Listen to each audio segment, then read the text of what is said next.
Good evening. In a week's time, next Thursday night, the polls will have closed, the ballot boxes will be on their way to the counting centres, and the first indications will emerge of the likely outcome of this election campaign. No surprise then that the parties have stepped up their campaigning today. Boris Johnson was promising to pass his Brexit deal and hold a budget within 100 days if elected to raise money, he said, for schools and the NHS. Those plans are pure fantasy, according to the Lib Dems, while Labour promised to recruit 20,000 extra teachers to make up for what it calls a decade of Tory failure. Our political editor Laura Kuenssberg has this report. A small group, but a big noise. There's not much that's been pretty about this campaign. These protesters were lying in wait for Boris Johnson in Derbyshire. Inside, he was vowing to take us out of the EU by the end of next month, to cut taxes on your pay, and to relax the years-long squeeze on public spending. It's definitely on. But he has only a week to make those arguments to you. Has the pattern been set? So we have 7 days to do it. 7 days to get Brexit done, 7 days to end the deadlock, 7 days to get out of this 3.5-year pit stop that we've been in. And the pits is the word, believe me. A few months ago, I did actually send you an email. Oh, my God. Yeah, Sherwin. The audience challenged him on the floods, the health service and Brexit too. And promises are easy to make in campaigns, harder to keep. If you're lucky enough to win, you would have a budget in February that would cut taxes for people. Overall, your manifesto would raise tax. When you say every time get Brexit done, you could do it by the end of January, actually it would just open up to months, if not years, more negotiations. What can we actually believe from you? Laura, we're cutting taxes on business rates, we're cutting national insurance contributions for everybody in the country. And as for the everybody paying nix, as for your point about getting Brexit done, the advantage of the deal we have ready to go is that it takes us out of the EU on January the 31st. It means we are no longer part of the legal empire of the EU. His manifesto would mean that business paid more tax, but individuals would get a modest cut. But one threat is diminished, if not disappeared, for the Tories. Several Brexit Party MEPs quit at their own press conference today. I only stood in May to fight for Brexit. So if they're backing the Tories, what about their leader? They joined the Brexit Party. And you paraded them. They joined the coalition that I put together. Now, they clearly were disaffected with Mrs May as leader. And we're not the Conservative Party. And the others are determined to make life as difficult as possible for the Conservatives, trying to hang on to a clutch of MPs in Scotland. Let us come together next week to vote in a way that locks the Tories out of government, that allows Scotland to escape the mess of Brexit.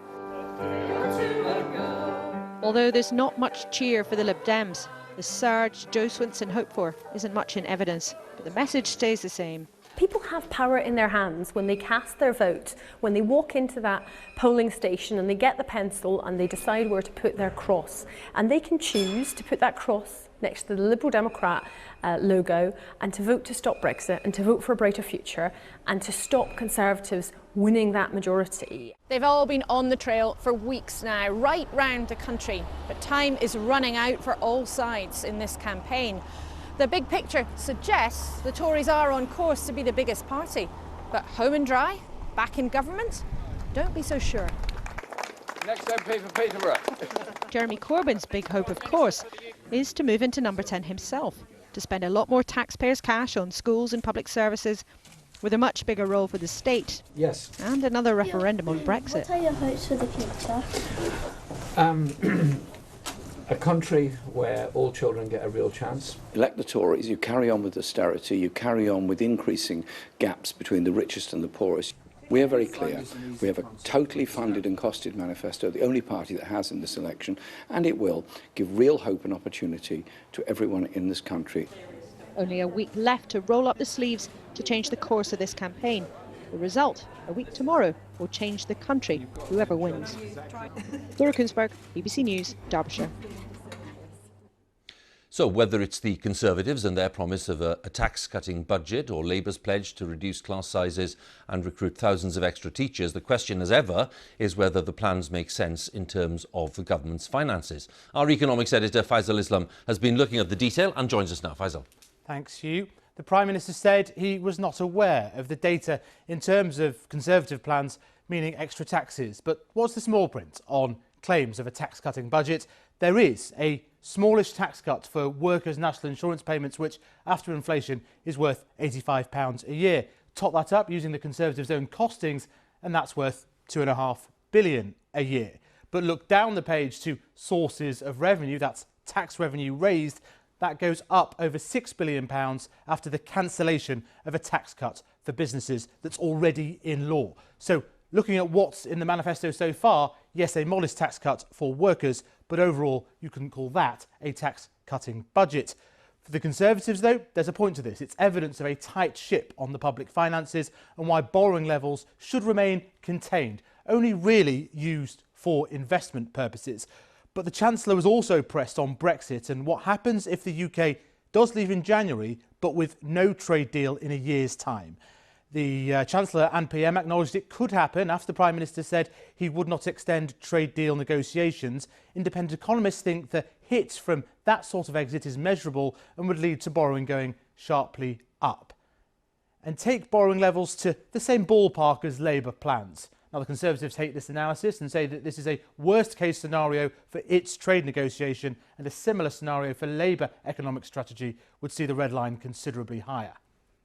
Labour's spending offer today was on education, vowing to deliver 20,000 new teachers and cut class sizes to 30 pupils in England. That's part of a significant increase in per-pupil spending that would leave it at over £6,500, well above where it was at the start of the spending squeeze decade and more than the Conservatives. Funded by tax rises, Labour say, only on the top 5% of earners and business.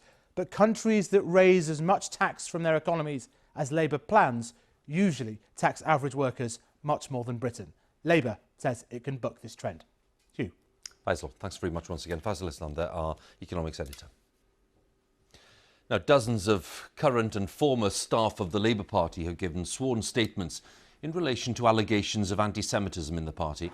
The statements collected by the Jewish Labour movement will form part of its submission to the Equality and Human Rights Commission, which is investigating the Labour Party. All of us joined the Labour Party because we believed in its true values, values of anti-racism and social justice. We witnessed a violation of those values by the very people meant to be leading our movement. Statement earlier today, and the Labour leader Jeremy Corbyn insists that processes in the party to deal with allegations of anti-Semitism have, in his words, improved a great deal. Now, the BBC's Andrew Neil has challenged Boris Johnson to take part in an interview with him before next week's election. Unlike Jeremy Corbyn and Joe Swinson, Nigel Farage, Nicola Sturgeon, Mr Johnson has not faced a half-hour prime-time BBC One interview with Mr Neil. No broadcaster can compel a politician to be interviewed, but leaders' interviews have been a key part of the BBC's prime-time election coverage for decades. We do them on your behalf to scrutinise and hold to account those who would govern us. That is democracy.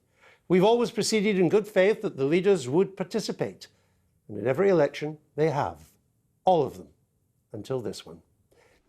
That was Andrew Neil speaking earlier. Downing Street says that the Prime Minister has been interviewed by the BBC several times throughout the campaign and will be appearing in a debate with Jeremy Corbyn tomorrow night on BBC One.